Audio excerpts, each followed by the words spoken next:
अरे कितनी हालत है बुरी मैं इस किसान की।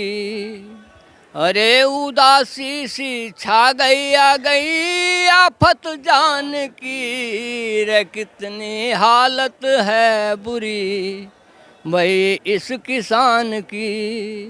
पहले फसल न बोते हैं पाछे फिर जंग झोते हैं। अरे किसी को भी परवाह ना भाई इसके हाल की। रे कितनी हालत है बुरी भाई इस किसान की। अरे उदासी सी छा गई आ गई रे आफत जान की। रे कितनी हालत है बुरी भाइयों इस किसान की। अब देखिए बिजली जो दुगने भाव बिजली के कर दिए। समय पे बिजली न आवे है जब जरूरत हमें पड़ा है जेठ के महीने में पड़ा है उस वक्त आती नहीं आँख दिखावे। टाइम पे बिजली न आवे है फिर बिल इसका पूरा क्यों जावे है। अरे ये तो बात किसानों है भाई थारे अपमान की। किसान यूनियन कितनी हालत है बुरी भाई इस किसान की। मई उदासी सी छा गई आ गई रे आफत जान की। रे कितनी हालत है बुरी भाई इस किसान की। कर्मठवीर किसान जाग जा क्यों पड़ा नींद में तू सोए। तेरी सूखी रोटी फटी लंगोटी जाडे में गात लुकोवे। अब देखिए सबसे घटिया खाने वाला और सबसे ज़्यादा मेहनत करने वाला आदमी और तेरे दम से ये बंधा हुआ भाई सब दुनिया का धंधा। अन्नदाता तेरे गल में घुट गया फिर भी टोटे का फंदा। रात दिन तू रे कर कर मेहनत रे हो गया अकल से मंदा।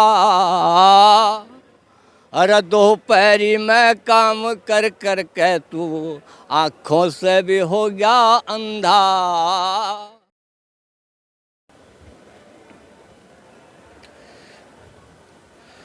नमस्कार दोस्तों, रात हो चुकी है, ठंड की रात है, सोने का वक्त है और अगर आप अपने घर में होंगे तो सोने की तैयारी कर रहे होंगे। आपके कमरे में हीटर भी चल रहा होगा, सामने शायद टीवी होगा, रजाइयों में लिपटे होंगे। लेकिन जहां मैं हूं ये आंदोलनकारी किसानों का एक ट्रैक्टर है। इस ट्रैक्टर की ट्रॉली में इंजन आगे लगा है जो इंजन बंद है और ये पीछे ट्रॉली है। अगर इंजन बंद हो तो ट्रॉली भी रुकी रहती है, तो ये ट्रॉली रुकी हुई है और इस रुकी हुई ट्रॉली में कुछ किसान हैं जो पश्चिमी उत्तर प्रदेश के अलग अलग इलाकों से आए हैं। ऊपर ऐसे कुछ प्लास्टिक की छत बनाई गई है, नीचे इनकी रजाइयाँ हैं और कुछ गद्दे हैं ताकि इस ठंड की रात में ठंड से बचते हुए रात गुजारते हुए इस रात की सुबह का इंतज़ार करें और अगले दिन फिर गाज़ीपुर बॉर्डर पर, दिल्ली यूपी बॉर्डर पर जो प्रदर्शन होता है, भाषण होता है, आंदोलन के अलग अलग चरण होते हैं, उसमें हिस्सा लेते हैं। ये किसान यहाँ 30-32 दिनों से बैठे हैं। सवाल यही है कि कब तक बैठेंगे और इस ठंड में। और सवाल ये है कि जिस ट्रैक्टर को, जिस ट्रॉली को खेतों में होना चाहिए, फसल ढोने और दूसरे कामों में जिसका इस्तेमाल होना चाहिए, वो यहाँ पार्क क्यों है और कब तक पार्क रहेगी, इसी पर बात करेंगे। हमारे साथ कुछ किसान हैं। सबसे पहले आपसे, आपका क्या नाम है, कब से हैं, कहाँ से आए? जयपाल सिंह नाम है। हम 28 तारीख से हैं। 28 तारीख से आए तो 28 हो गया तो पूरे 1 महीने आपको जयपाल जी हो गया। हाँ 1 महीना नहीं, 33वां दिन आज तो कहाँ से आए आप? हम अमरोहा जिले से। अमरोहा से। तो जयपाल जी आप कह रहे हैं कि आप यहाँ 32 दिनों से बैठे हैं, तो क्या चाहते हैं आप? सरकार कहती है कि ये कानून कृषि कानून किसानों के हित में है, मोदी जी कहते हैं हम किसानों का भला करने के लिए कानून ला रहे हैं, किसान समझ नहीं रहे हैं। आपको क्या लगता है और क्या चाहते हैं आप? हमें तो बहुत भारी विश्वास मोदी जी पे था और हमने मोदी जी को 100% वोटों से जिताया भी और लोगों से वोट दिलवाए। विश्वास था हमें, लेकिन मोदी जी ने ये बाद में आएगा कि ये बड़ी भारी गलती कर दी जो हमें कॉन्ट्रैक्ट खेती से जोड़ा। हम नहीं चाहते कि हमें कॉन्ट्रैक्ट खेती से ये सेठों के हाथ में चली जाएगी, इससे हमें कोई लाभ होने वाला ना। भिखमंगा व्यापारी किसी का यार तो होता नहीं है। आज इस गांव में भीख ना मिली, कल को वहाँ को मांग लेगा। व्यापारी को आज लाभ, जहाँ लाभ होगा वो वहाँ ही चलेगा, कोई मरो या जियो। तो व्यापारी और भिखारी किसी का दोस्त नहीं है। तो व्यापारियों के कब्जे में हमारी खेती दे रहे हैं, हम नहीं चाहते। ये किसी के दोस्त नहीं है, ये तो लाभ के भूखे हैं। चाहे किसान मरो या जिए, जो क्या अन्नदाता किसान पूरे भारतवर्ष को नहीं दुनिया को अन्न पैदा करके और जिंदा रखता है। अपने लिए तो करता ही है, लेकिन देश के लिए भी करता है और अपने जवान देता है। जो क्या बॉर्डर पर हमारे बच्चे हैं, रात दिन पहरा देते हैं और देश को रखाते हैं।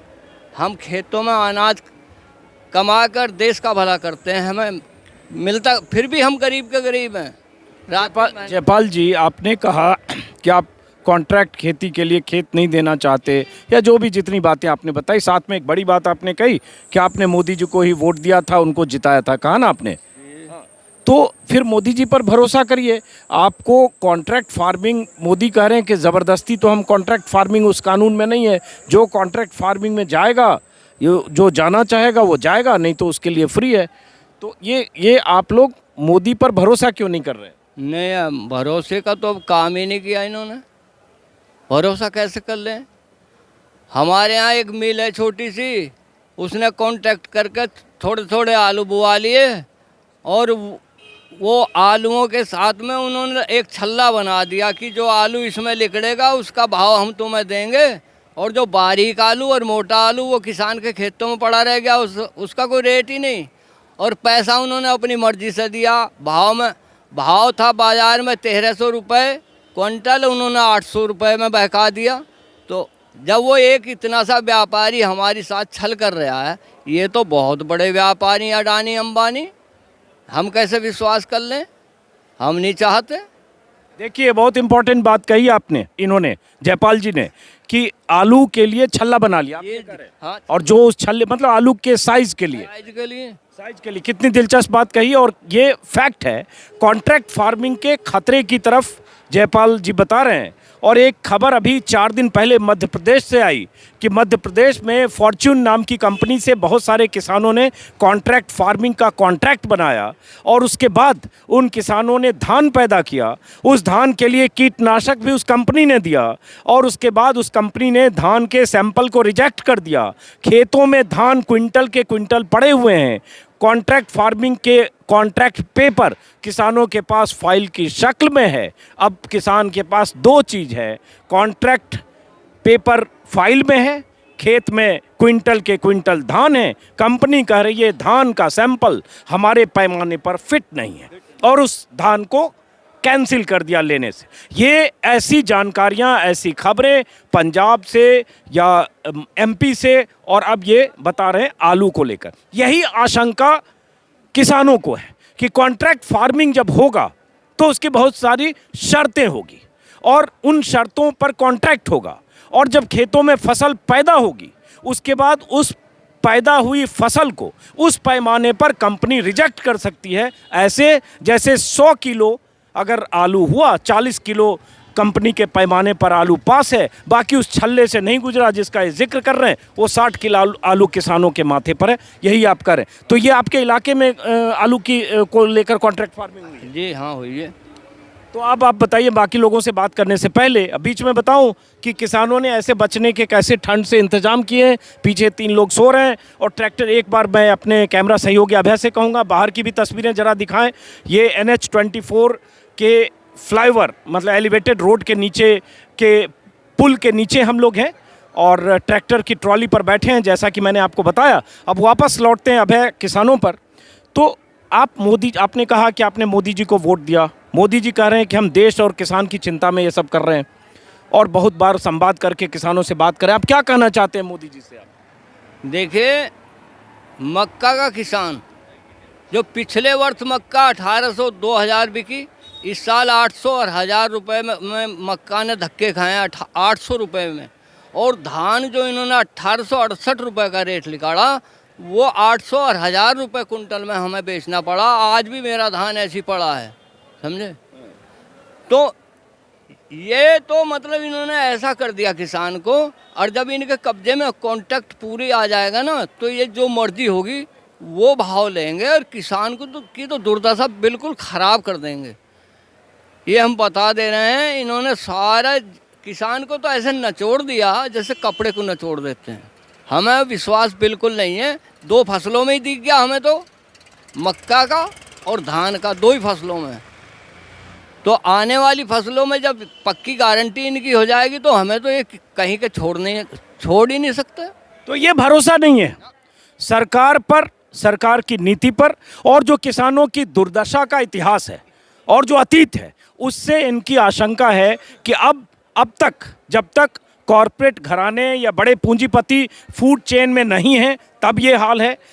कुछ जगहों पर कॉन्ट्रैक्ट फार्मिंग है, तब ये हाल है। लेकिन बड़े पैमाने पर अगर कॉरपोरेट कंपनियां आएंगी, इसेंशियल कमोडिटीज़ एक्ट में जिस ढंग से भंडारण की खुली छूट दी गई है, उससे स्टोरेज असीमित होगा, और उसके बाद जो बाकी सारी चीज़ें होगी, उससे इनको खतरा और दिखता है। कुछ और लोगों से बात करता हूँ। आपका क्या शुभ नाम है, कहाँ से आए? डॉक्टर चंद्रपाल सिंह, अमरोहा से ही हूँ मैं भी। अमरोहा से आए? हाँ जी। आपको क्या आशंका लगती है, क्या डर है जिसकी वजह से 32 दिनों से आप लोग ट्रैक्टर में हैं? कहीं ऐसा तो नहीं कि पूरी तरह से समझ नहीं रहे हैं, इसमें कुछ अच्छी चीज़ है इस कानून में, आप लोग नहीं समझ रहे? ऐसा है, जहाँ तक समझदारी की बात है, तो ये लोग क्या जाने फसल के बारे में। किसान तो खेत की मिट्टी देखने के बाद ये बता देता है कि इसमें क्या चीज़ पैदा करी जाएगी। कॉन्ट्रैक्टर हमसे तो ये कहेगा कि मैं तो ये फसल बोआऊँगा। जहाँ तक हमें अपनी ज़मीन की, अपनी फसल का पता है, तो कॉन्ट्रैक्टर को क्या पता है कि फसल कौन सी बोई जाएगी। रही बात इनकी नीयत की, जो बार बार मीडिया वाले भी हमसे पूछते हैं, कहते हैं ईस्ट इंडिया कंपनी आई थी, वो उन्होंने भी इसी तरह से काम करा था जो आज ये कर रहे हैं। बहुत पहले बाबा टिकैत के ज़माने की बात अगर मैं बता दूं, तो उस समय दंकल प्रस्ताव आया था, वो टिकैत के भय से ही जो है सरकार ने वापस करा था। आज ये उस दंकल प्रस्ताव को हमें ऐसा ना वैसे पीछे से लाद रहे हैं। लेकिन ये बताइए, आप लोग, ईस्ट इंडिया कंपनी तो अंग्रेज़ों के वक्त की बात है, और वो देश पर कब्जा करने आई थी, देश को गुलाम बनाने आई थी, गोरों की कंपनी थी। आप उससे तुलना, लोकतांत्रिक सरकार है, सरकार जनता के हित में फैसला करेगी। क्यों सरकार या कोई सरकार ऐसा काम करेगी जिससे सारे किसान बर्बाद हो जाएं? ऐसा क्यों लगता है आपको? बताइए, रात के 12 बजे अगर मोदी जी कह दें कि नोट बंद, इस किसान को कौन सा फायदा हुआ उस नोटबंद से? और जब कोरोना का डर हर जगह दिखाया जा रहा था, कोरोना, उस समय ही क्या ये काले कानून लाने की ज़रूरत थी?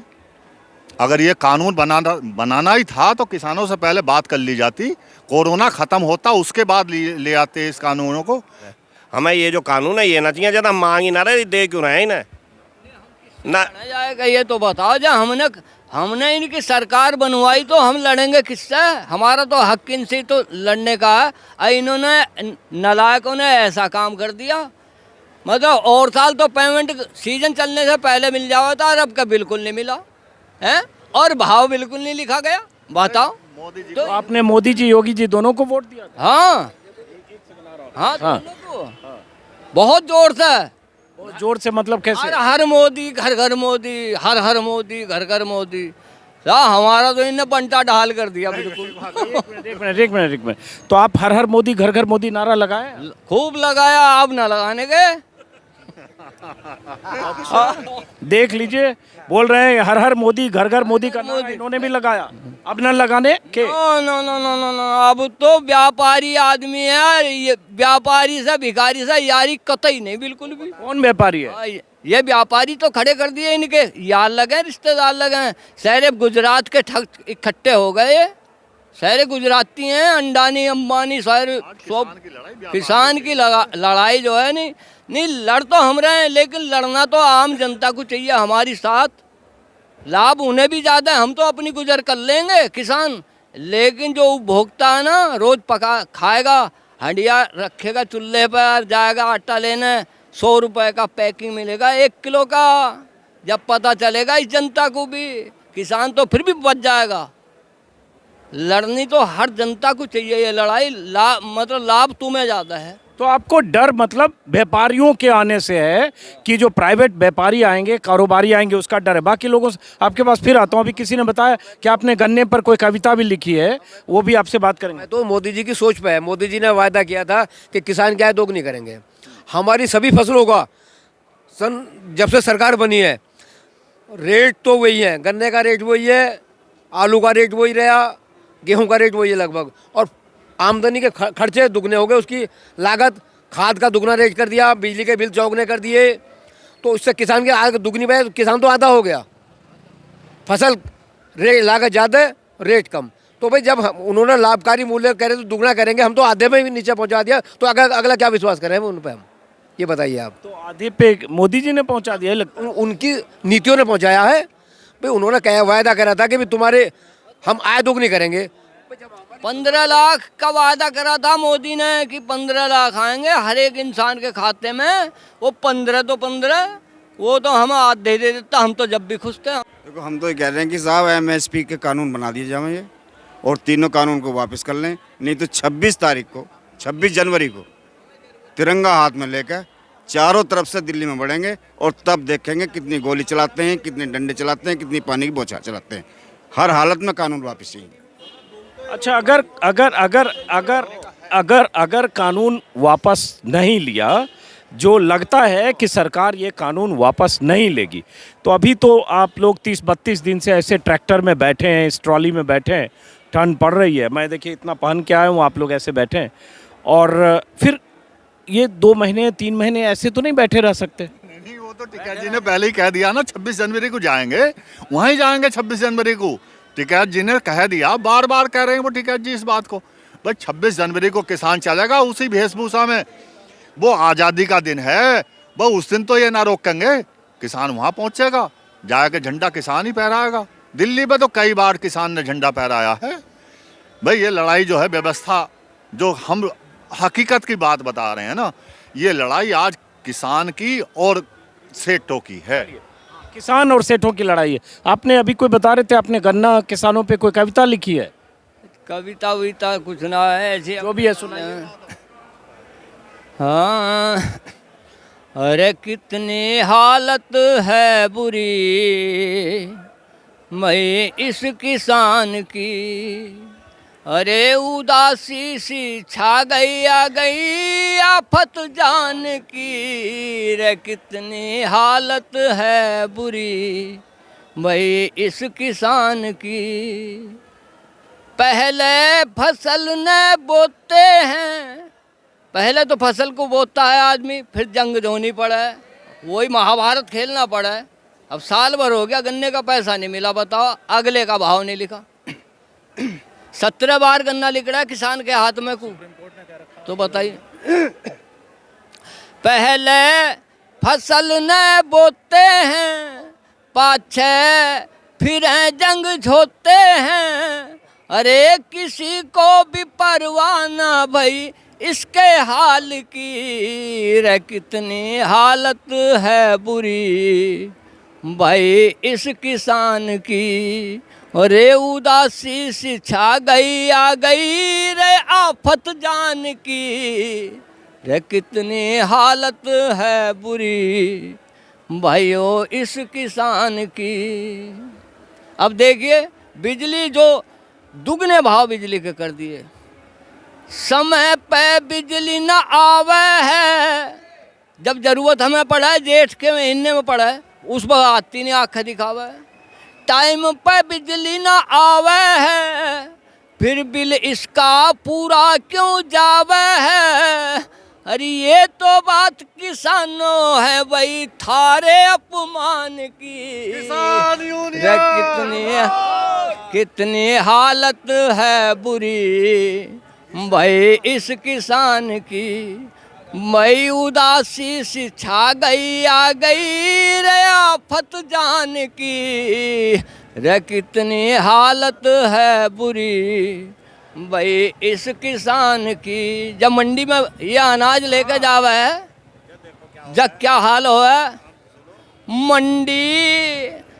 मंडी में जब इसकी लूट पड़े, मंडी में जब इसकी लूट पड़े, आते ही कितने व्यापारी टूट पड़े। अरे कृषक को बकाते करते बात बड़े ज्ञान की। रे कितनी हालत है बुरी भाइयों इस किसान की। उदासी सी छा गई आ गई रे आफत जान की। रे कितनी हालत है बुरी इस किसान की। अब आखिर में सुन लो। रहा अब मोदी पर विश्वास नहीं। मोदी पर विश्वास कैसे रह जाएगा। हमने तो करा लेकिन मोदी ने हम पर नहीं करा। रहा अब मोदी पर विश्वास नहीं। क्यों? जब हमारे माल का कोई भाव नहीं रहा, मोदी पर हमें कोई विश्वास नहीं। जब हमारे माल का कोई भाव नहीं। अरे इससे तो दुकान भली भाई रे बीड़ी पान की। रे कितनी हालत है बुरी जग में इस किसान की। उदासी सी छा गई आ गई रे आफत जान की। रे कितनी हालत है बुरी इस किसान की। हमें तो बीड़ी पान वाला अच्छा बहुत आगे निकल गया। वो फायदे से तो बेच रहे आप। एक रुपए का पत्ता 10 रुपए पान के ले रहे हैं। हमें बता दो, हमारी तो लागत भी नहीं आ रही। हम कैसे करें, कहाँ जाए हमारे बोलो। तो ये जो आप कह रहे हैं बहुत लाइनें बहुत मार्मिक है। कितनी हालत है बुरी इस किसान की।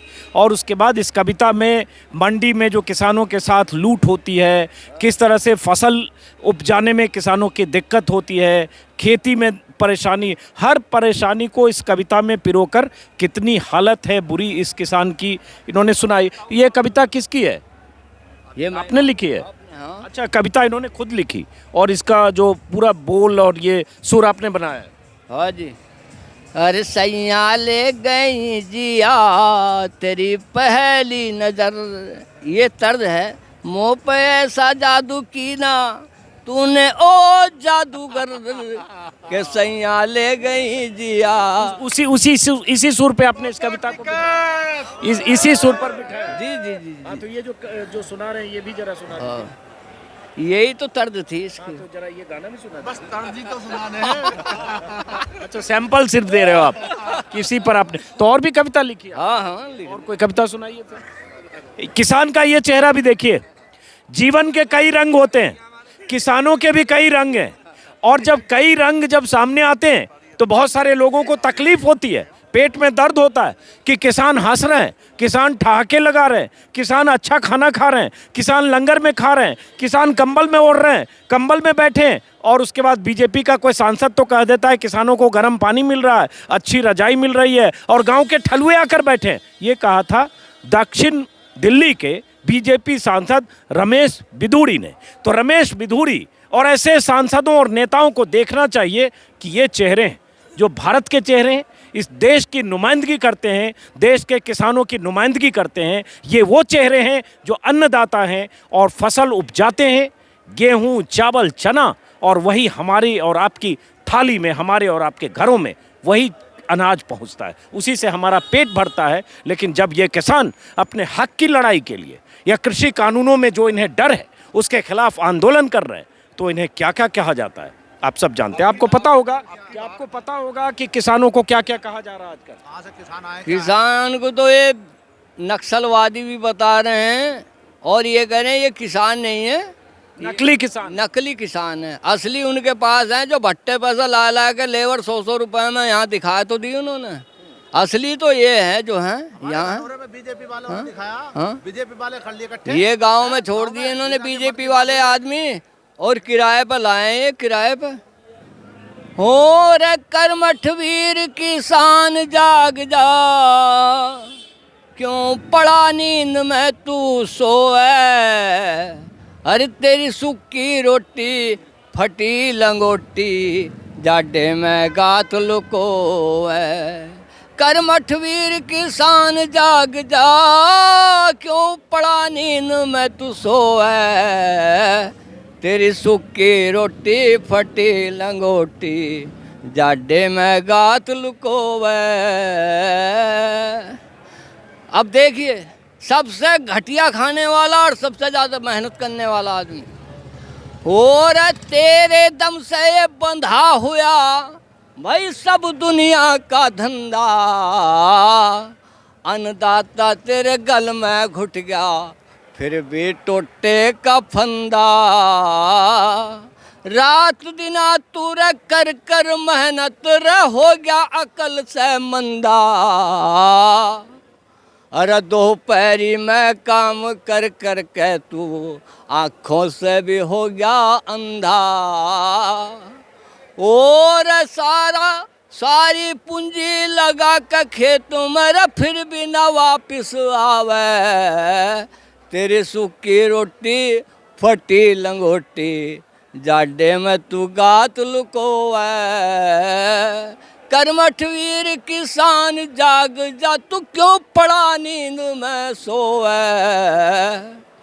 अरे हाथ में लाठी ठाओ अब दिल्ली को चारों ओर से टटो। चारों ओर से टटोनी पड़ेगी जब ये बाज आएंगे। हाथ में लाठी ठानी पड़ेगी, लाठी खड़केगी और जनता भड़केगी जब कुछ होगा। अब ओ अरे खेतों के माँ काम करें तेरी माँ बेटी और बहना, और सारा दिन काम करे फिर भी ना सुख से रहना। और बच्चों को ना तू सही लिखा पढ़ावे रे फिर भी भारी कीमत कट रही। देखो ये बनानी पड़ती। कोई बात नहीं, लेकिन मैं भावुक हो गया बहुत। इसमें भावुकता वाली लाइन है क्या? फटी लंगोटी और क्या लाइन है? सूखी रोटी फटी लंगोटी, और उसके बाद किसानों की खुदकुशी जो होती है उसका भी टोटे का फंदा पड़ रहा। फिर भी टोटे का कितने लोग फांसी खा के मर गए जब उनका खर्चा पूरा नहीं हो रहा तो फांसी। अभी भी एनसीआरबी के डेटा को भी देखेंगे तो 20 से ज़्यादा किसान हर रोज अभी भी खुदकुशी कर रहे हैं। तो हज़ारों किसान इस देश में खुदकुशी करते हैं साल में अभी भी, और ये तकलीफ किसानों की है, वो भी इनकी कविता में आई है। तो ये तकलीफ कब दूर होगी? लगता है दूर होगी। आप लोग कह रहे हैं कि आपको उम्मीद थी। हमारे आने वाली पीढ़ी वाले जो पढ़े लिखे लड़के हैं वो कुछ कर दें तो कर दें। हम तो बस 30-33 साल तो हमें होगा युद्ध करता करते। टिकैत साहब भी चले गए, हम भी सन 87 से लग रहे हैं, लेकिन कहीं भी किसान की सुनने वाला नहीं है। बस जहाँ किसान सक्षम है वहाँ तो कुछ करा ले भाई। यानी ऐसी लुट रहा, जहाँ भी ये बाहर तक किसान यूनियन नहीं है वहाँ तो बिल्कुल लुट रहा। ये माननी पड़ेगी। वही है जिसका डंडा मजबूत है, जिसकी लाठी उसकी भैंस। किसान को लाठी ठानी पड़ेगी, मजबूरी बन जाएगी, करो या मरो, नारा वही होगा। क्या करे किसान? इनका देखो, किसान की ये हालत करने वाले हैं, इन्हें क्या ज़रूरत पड़ी थी इन कानूनों को लाने की ज़रूरत थी? हैं? अरे अपने 5 साल ये पूरे कर आए के इसकी भी वाह वाह हो रही थी। इन काले कानूनों को बाढ़ गई, कौन सी इतनी थू हो गई। जितनी वाह वाह हुई थी इतनी थू हो गई। बार बार झूठ बोलना है इनका। अब बताइए किसान की फसल का जब वाजिब मूल्य नहीं मिलने का तो वो कहाँ जाएगा मरेगा? धान वाला लुट गया, मक्का वाला लुट गया, अब गन्ना उधार गिर रहा। बताओ खर्चा कैसे चलाएगा किसान अपना? ये बता दो। अभी 14 दिन कोर्ट ने न्याय दिया था कि 14 दिन में 14वें दिन पेमेंट मिलना चाहिए। जब सुप्रीम हाँ हाँ कुछ नहीं, हम तो कोर्ट की बात मानने को तैयार हैं, ये नहीं मानते, पता नहीं क्या हो रहा है। लेकिन योगी जी भी लगातार कह रहे हैं कि किसानों के लिए बहुत चिंतित हैं, गन्ना मिलों को निर्देश भी दिया।